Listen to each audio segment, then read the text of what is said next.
본문은 야고보서 5장 13절에서 18절입니다. 제가 봉독합니다.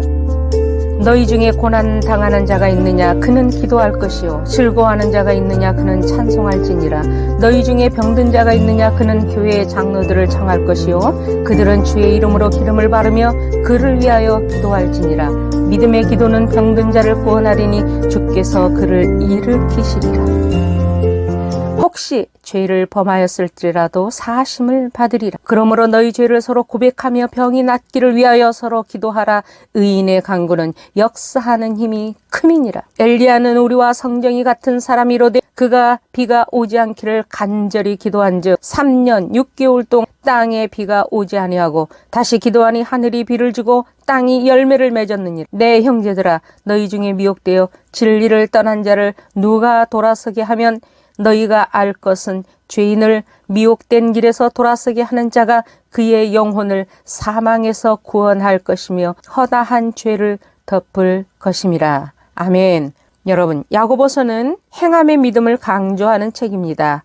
믿음을 가졌다면 믿음대로 행하는 것을 강조합니다. 그런데 행함을 강조하는 야고보서의 마지막 결론은 기도로 결론을 맺고 있습니다. 이것은 대단히 중요한 의미가 있습니다. 믿음의 행위의 결론은 기도로 마감된다는 것입니다. 특별히 오늘 기도로 마감을 하는데 눈에 띄는 제목은 엘리야를 소개하는데 엘리야는 우리와 성정이 같은 사람이다. 여기 성정이 같다는 말은 우리와 같이 연약하다는 표현입니다. 엘리야의 사역은 사실 기적의 연속이었습니다. 하늘에서 불이 임하는 사역, 3년 반 동안 하늘이 마르게 하는 기도, 또 3년 반 동안 비가 내리지 않았던 땅에 하늘이 열리게 하는 기도. 이런 큰 역사를 일으켰던 엘리야가 우리와 같은 사람이다. 우리와 비슷하다는 말씀을 통해서 우리에게도 그런 역사가 일어날 수 있다는 사실을 보여주고 있습니다. 엘리야를 통해서 우리에게 주시는 오늘 메시지는 첫째, 한 사람의 위력입니다. 우리가 열왕기상에서 알 수 있는 것처럼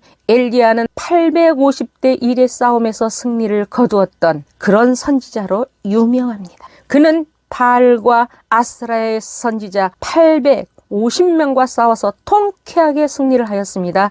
850명이면 적은 숫자가 아닙니다. 본문의 열왕기상을 보면 바알과 아세라 선지자들은 원래 이단기가 있는 곳일수록 요란한 옷을 많이 입는데 틀림없이 이 바알 선지자들도 요란을 뜨는, 아마 우리나라 무당들도 막 요란하게 입고 막 깃발도 들고 화려하게 옷을 입고 주렁주렁 달고 있던 사람들, 아마 850명도 그렇게 도열해 있다고 생각을 한번 해보십시오. 상대를 제압하고자 하는 분위기로 아마 그렇게 했을 겁니다.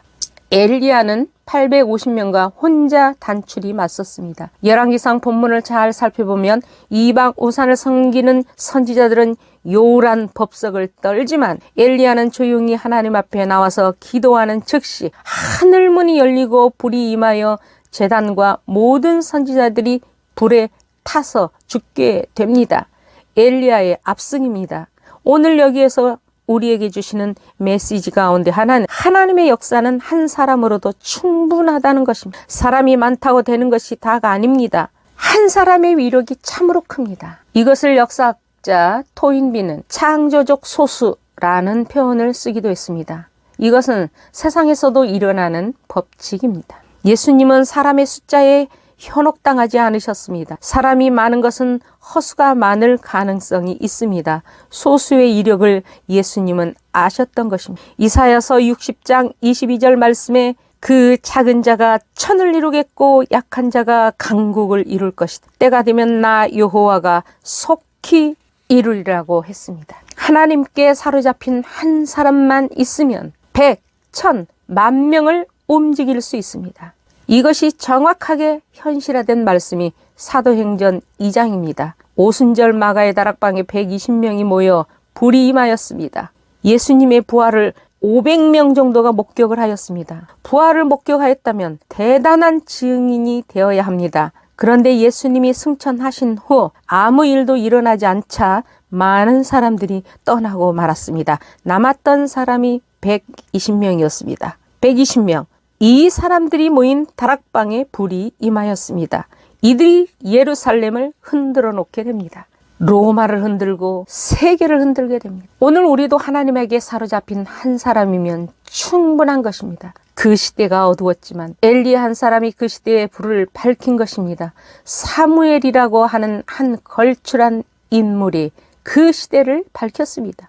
모세 한 사람이 그 시대 속에 이스라엘을 이끌어 갔습니다. 갈렙을 보십시오. 이 산지를 내게 주소서라고 고백했습니다. 1800년대에 D.L. 무디 같은 사람도 시카고, 보스턴을 중심으로 미국을 흔들어 놓았습니다. 공부도 제대로 하지 않았던 사람인데 미국의 부흥을 일으키고 유럽을 흔드는 놀라운 역사가 일어났던 것입니다. 종교개혁 역시 마찬가지입니다. 천주교 신부였던 마틴 루터가 복음의 진리에 꽂혀 생명을 거니까 종교개혁이 일어나는데 이것이 거대한 기독교 역사의 전환점이 되었습니다. 하나님의 일은 사람의 수로 밀어붙여서 될 일이 아닙니다. 하나님에게 사로잡힌 한 사람만 있으면 되는 것입니다. 이스라엘 전쟁을 보면 언제나 그랬습니다. 이웃 나라와 전쟁을 할 때 숫자 싸움을 절대 하지 않았습니다. 이스라엘의 전쟁은 숫자로 밀어붙이지 않았습니다. 기드온 전쟁이 대표적입니다. 적은 수십만 명인데 하나님께서는 오히려 이쪽은 숫자를 줄이라고 말씀하십니다. 300명까지 줄이라 합니다. 말이나 됩니까?